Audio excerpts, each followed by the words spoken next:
ओं गुरु ब्रह्मा गुरु विष्णु गुरुदेव महेश्वर गुरुदेव परब्रह्म तस्मै श्री गुरवे नमः। ओं नमो भगवते वासुदेवाय। श्रीमद् भागवत गीता अथ चतुर्थ अध्याय श्लोक नम्बर आज 29। अपान जुहोति प्राणं प्राणेह पानं तथा परे प्राणापान गतिरुद्धा प्राणायाम परायणा।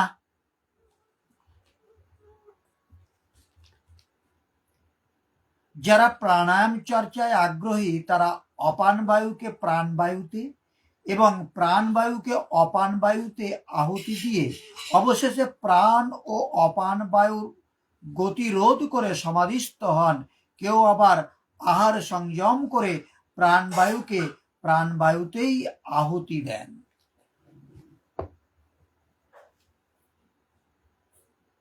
বহু যোগী অপান বায়ুতে প্রাণবায়ুর আহুতি দেন এবং এই প্রকার কোন কোন যোগী প্রাণবায়ুতে অপান বায়ুর আহুতি দেন। এর থেকে সূক্ষ্ম অবস্থা হলে অন্য যোগীগণ প্রাণ এবং অপান উভয়ের গতিরুদ্ধ করে প্রাণায়াম পরায়ণ হয়ে যান।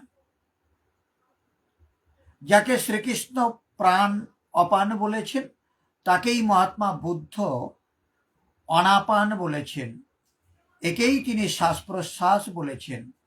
প্রাণ সেই শ্বাসকে বলে যা আমরা গ্রহণ করি, আর অপান সেই শ্বাসকে বলা হয় যা আমরা ত্যাগ করি। যোগীগণ অনুভব করেছেন যে আপনি শ্বাসের সঙ্গে বাহ্য বায়ুমণ্ডলের সংকল্পও গ্রহণ করেন এবং প্রশ্বাসে আন্তরিক ভালো মন্দ চিন্তনের তরঙ্গ ত্যাগ করেন। বাহ্য কোনো সংকল্প গ্রহণ না করা প্রাণের আহুতি এবং অন্তরের সংকল্প জাগ্রত না হতে দেওয়াকে অপানে আহুতি বলা হয়।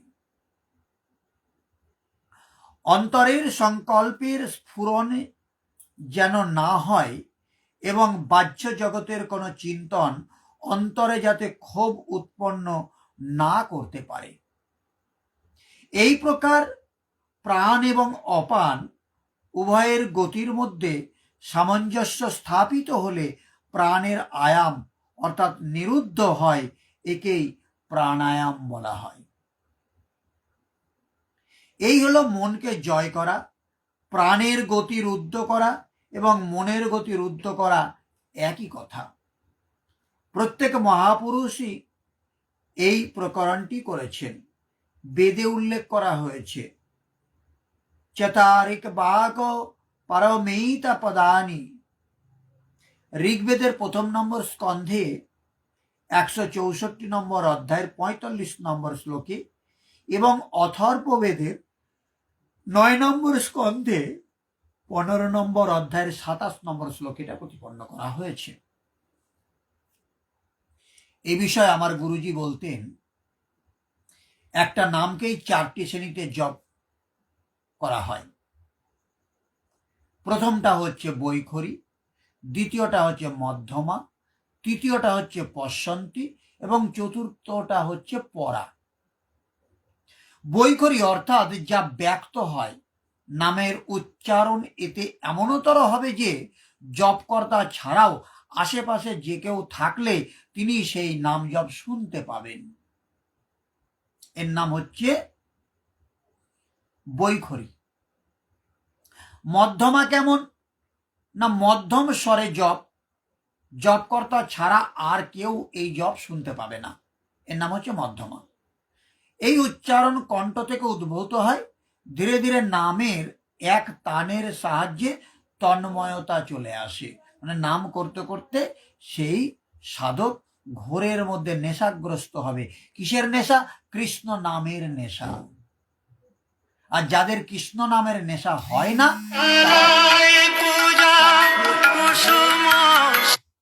তাদের কৃষ্ণ নামের নেশা যাদের হয় না, লোকটা খৈনি বিড়ি খেয়ে তাদের নেশা করতে হয়।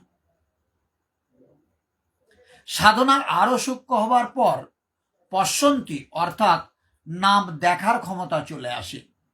এই অবস্থাতে আর জপ করতে হয় না, নাম শ্বাসে নিরন্তর হতে থাকে।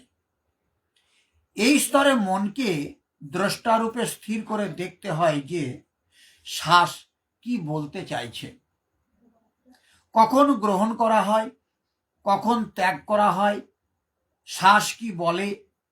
মহাপুরুষগণ বলেন এই শ্বাস নাম ছাড়া কিছুই বলে না। এই স্তরে সাধক নাম জপ করেন না, কেবল উচ্চারিত ধ্বনি তিনি শ্রবণ করেন, শ্বাসের প্রতি লক্ষ্য রাখেন। সেই জন্যই এই স্তরকে বলা হয় পশ্যন্তি, নাম এবং নামই অভেদ্য। সেই জন্যে যখন এই নাম উচ্চারণ হবে তিনি নামীকে দর্শন করতে পারেন তৃতীয় নয়ন দিয়ে। পশ্যন্তি স্তরে মনকে দ্রষ্টারূপে লক্ষ্য রাখতে হয়, কিন্তু সাধন আরো উন্নত হলে শোনারও প্রয়োজন হয় না, জপ আরম্ভ করলে সততই শ্রবণ হয়ে যাবে। জপই ন জপাবই অপনই সে আবই। স্বয়ং জপ করবার দরকার হয় না, না মনকে বাধ্য করা হয়, কিন্তু জপ অনবরত হতেই থাকে। একেই বলা হয় অজপা। এমন নয় যে জপ আরম্ভ না করেই অজপা স্থিতি লাভ হয়। যদি কেউ জপ আরম্ভই করেনি তাহলে তার কাছে অজপা বলে কিছু থাকে না। অজপার অর্থ এই যে জপ না করা সত্ত্বেও জপ অনবরত হতে থাকে। একবার শ্বাসে জপ আরম্ভ করলেই তা প্রবাহিত হয় এবং নিরন্তর হতেই থাকে। এই স্বাভাবিক জপকে বলা হয় অজপা এবং এই হলো পরাবাণীর জপ। এই জপ প্রকৃতির ঊর্ধ্বে তত্ত্ব পরমাত্মাতে স্থিতি প্রদান করে। এরপর বাণীতে আর কোনো পরিবর্তন হয় না, পরমের দিক দর্শন করে তাতেই বিলীন হয়ে যায়। সেই জন্যই তাকে বলা হয় পরা।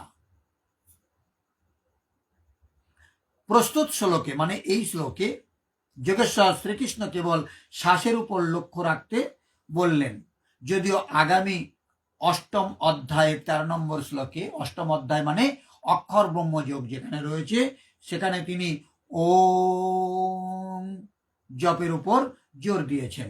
গৌতম বুদ্ধ অপান সৌতিতে শ্বাস প্রশ্বাস প্রাণ অপান এরই চর্চা করেছেন। তাহলে সেই মহাপুরুষ বলতে কি চেয়েছেন?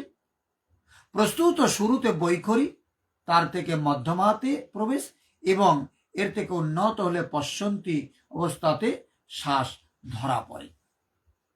এই সময় জপ শ্বাসে অনবরত হতে থাকে, সেই জন্য জপ করার প্রয়োজন হয় না, তখন কেবল শ্বাসকে লক্ষ্য করে যেতে হয়। সেই জন্য প্রাণ অপান শুধু বললেন, নাম জপ করো এইরূপ বলেননি, কারণ বলবার প্রয়োজন নেই। তাহলে আবার বলি, সেই জন্য প্রাণ অপান শুধু বললেন, নাম জপ করো এ কথা কিন্তু বলেননি, কারণ বলার প্রয়োজন নেই, কারণ তখন নাম আপনা আপনি হয়ে যায়। যদি বলেন তাহলে পথভ্রষ্ট হয়ে নিম্ন শ্রেণীগুলিতে ঘোরাফেরা করতে থাকবে। মহাত্মা বুদ্ধ, গুরুদেব ভগবান এবং প্রত্যেক মানুষ যারা এই পথ দিয়ে গমন করেছেন সকলেই একই কথা বলেছেন, বৈখরি এবং মধ্যমা নাম জপের প্রবেশ দ্বার মাত্র। পশ্যন্তি স্তর থেকেই নামে প্রবেশ হয়। কেউ গলায় একটা বড় ঝোলা ঝুলিয়ে নিয়ে এরকম করে জপতে থাকছে, মনে করছে অনেক কিছু হয়ে গেছে, না, শুধু ওটা নামের প্রবেশ দ্বার। আর যদি দেখা যাবে পশ্যন্তিতে এসেছে, নাম দেখার ক্ষমতা হয়েছে, তখন জানবে হ্যাঁ প্রবেশটা হলো, মানে দ্বার থেকে ভিতরে ঢোকা গেল। পরাশ্রেণীতে নাম অনবরত হতে থাকে, তখন আর জপ বন্ধ হয় না, শ্বাস নিলে এমনিতেই জপ চলতেই থাকবে। হয়ে গেছে দুবার নাম, ঠিক এমন। এই মন শ্বাসের সঙ্গে জড়িত, যখন শ্বাসের উপর লক্ষ্য রাখা হয় শ্বাসে নাম নিরন্তর হতে থাকে, অন্তরে সংকল্প উদয় হয় না এবং বাহ্য বায়ুমণ্ডলের সংকল্প অন্তরে প্রবেশ করে না। এটাই মন জয়ের অবস্থা। এর সঙ্গে যজ্ঞের পরিণাম দেখা যায়।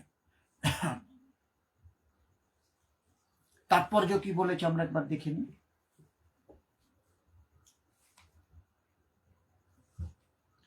যোগের এই পদ্ধতিতে নিঃশ্বাস প্রশ্বাস নিয়ন্ত্রণের প্রণালীকে বলা হয় প্রাণায়াম এবং প্রাথমিক স্তরে হঠযোগের বিভিন্ন প্রকার আসন প্রণালী অভ্যাস করার মাধ্যমে এই প্রাণায়ামের অনুশীলন করা হয়।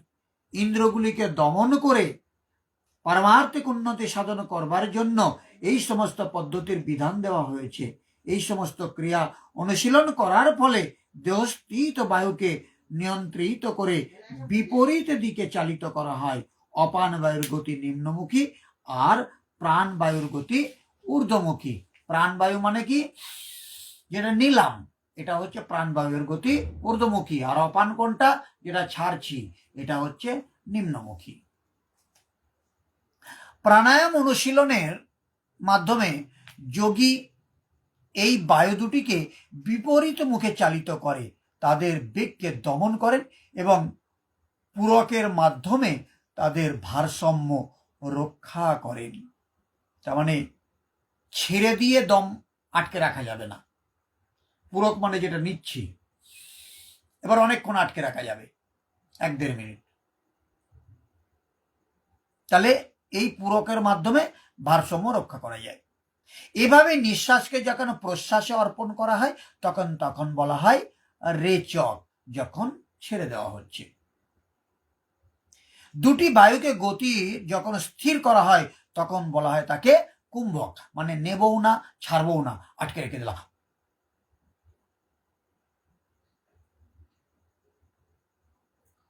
এই কুম্ভক অনুশীলনের ফলে যোগীরা পারমার্থিক উপলব্ধির পূর্ণতা লাভের উদ্দেশ্যে তাদের আয়ুকে বৃদ্ধি করতে পারেন। কিভাবে না, আমরা প্রতিটা জীবের শ্বাস গোনা আছে, কে কতগুলো শ্বাস নিতে পারবে। সেই শ্বাসটা যদি আমরা দ্রুত নিতে থাকি তাহলে আয়ু তাহলে দ্রুত ক্ষয় হবে। আর যদি ওই শ্বাসটা কুম্ভকের মাধ্যমে আটকে রেখে রেখে আমরা অল্প অল্প করে খরচ করি তাহলে আয়ুটা বৃদ্ধি হতে পারে। প্রবুদ্ধ যোগী একই জন্মেই পারমার্থিক উপলব্ধির চরম পূর্ণতা লাভ করতে চান, পরবর্তী জন্মের জন্য প্রতীক্ষা করাতে ইচ্ছা করেন না। কুম্ভক যোগ সাধনার মাধ্যমে যোগীরা বহু বহু বছর আয়ু বৃদ্ধি করে নিতে পারেন। স্বয়ং বাল্মীকি মুনি কত বছর বেঁচেছিলেন? যিনি রামায়ণ রচনা করেছিলেন তেমনি রাম জন্মাবার 60,000 বছর আগে, 60 years এগো, তা 60,000 বছর আগে তিনি জন্মগ্রহণ করেছেন। ভুল বললাম, রাম জন্মাবার 60,000 বছর আগে তিনি রামায়ণ রচনা করেছেন। তা রচনাটা করতে আরো কিছু সময় লেগেছিল, 2-1 বছর তো লেগেছে। আবার এই রামায়ণ যিনি যখন রচনা করতে শুরু করেছেন তার আগে তিনি রত্নাকর দস্যু ছিলেন, তার দস্যুবৃত্তি কত 20-25 বছর বয়স পর্যন্ত করেছে। তারপর তিনি তপস্যা করেছেন কত যুগ যুগ বছর, যুগ যুগ ধরে।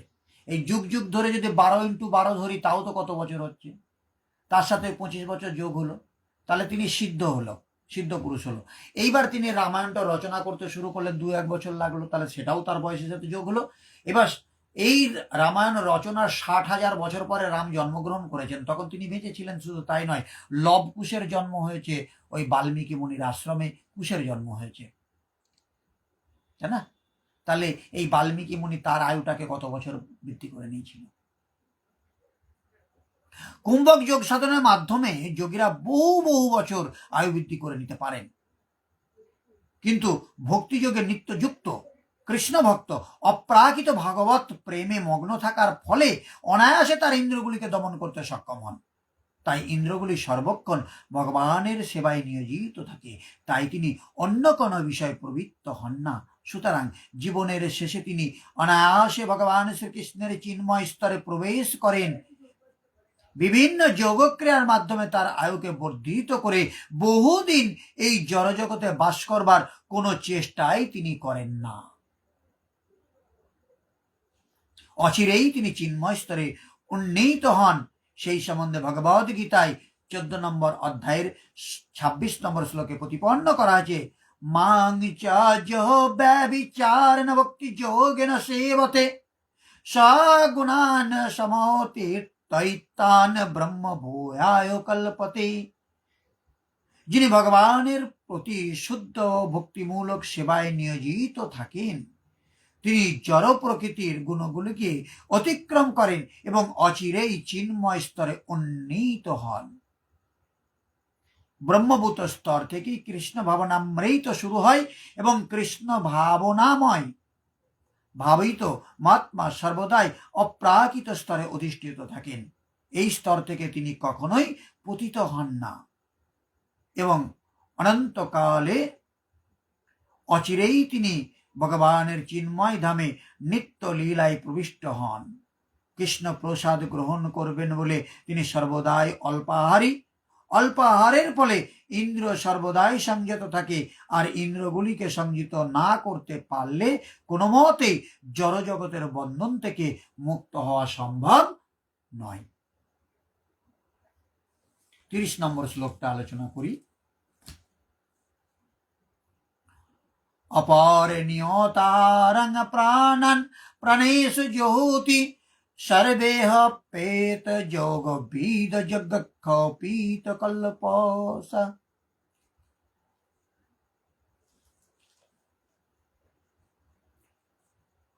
সর্ব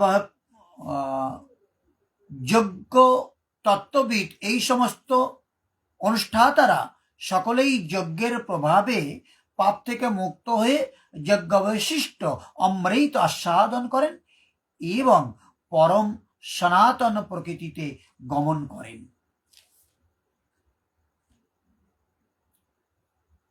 অন্য যারা নিয়মিত আহার করেন তারা প্রাণকে প্রাণেই আহুতি দেন।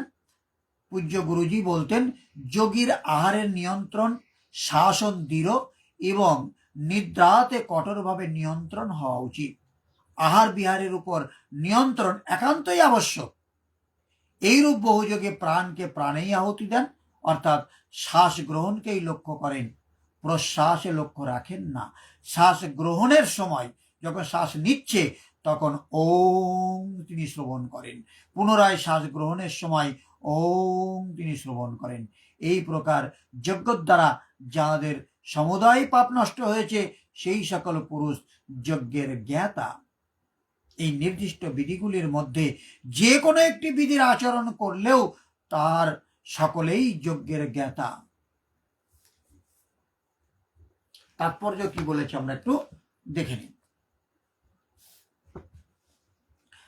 যজ্ঞাদি সম্পর্কিত পূর্বোক্ত বর্ণনা থেকে জানতে পারা যায় যে দ্রব্যময় যজ্ঞ, তপময় যজ্ঞ, যোগ যজ্ঞ ও শ্রদ্ধায় যজ্ঞ আদি অনুষ্ঠানের সাধারণ উদ্দেশ্য হচ্ছে ইন্দ্রিয় সংযম করা। দ্রব্যময় যজ্ঞ মানে হচ্ছে দ্রব্য দিয়ে যজ্ঞ করা, ঘি দিয়ে হোমে আহুতি দেয়া, ওম সাহা ইত্যাদি। তপময় যজ্ঞ মানে তপস্যা করা। আর যজ্ঞ ওই প্রথমটা হচ্ছে দ্রব্যময় যজ্ঞ মানে এটা হচ্ছে দান করা, দ্বিতীয়টা তপময় যজ্ঞ হচ্ছে তপস্যা করা, আর যজ্ঞ মানে যজ্ঞ করা, আর শ্রদ্ধায় যজ্ঞ মানে হচ্ছে নিজে অধ্যয়ন করা।